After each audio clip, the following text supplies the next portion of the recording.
So now I have a pivot table, some quarterly data here. I'll insert a Zebra BI visual, the Zebra BI charts visual. Okay, so this is now one big waterfall chart.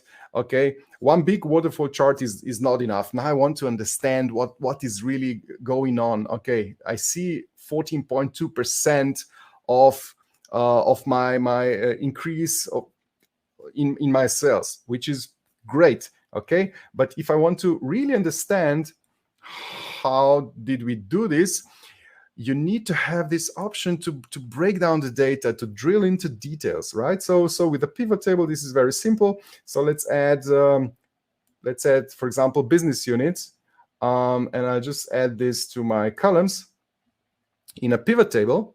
Okay, so now my pivot table has shows all of my business units, but of course, because this is just a table with numbers, I will look into my visual.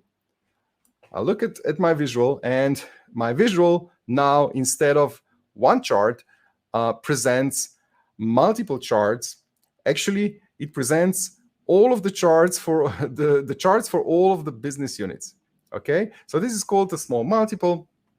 And now I have a much deeper understanding, because I understand that, all right, my revenue, it was growing 14.1%, right? But actually my largest business unit, most important business unit, actually has negative growth, and that's 20.4%.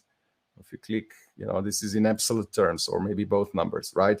And then the next one is rather, it's okay, rather it's 2.2% below, and so on. But okay, the baby care business unit is growing, and this one is growing, and so on, right?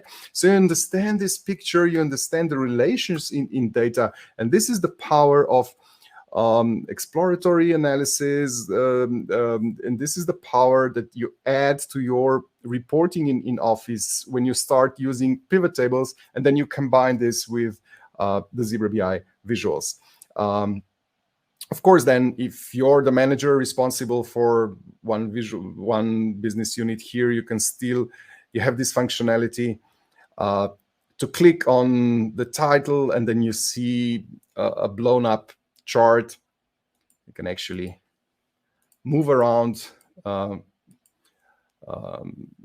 cycle through charts and so on. So there's a lot of functionality here.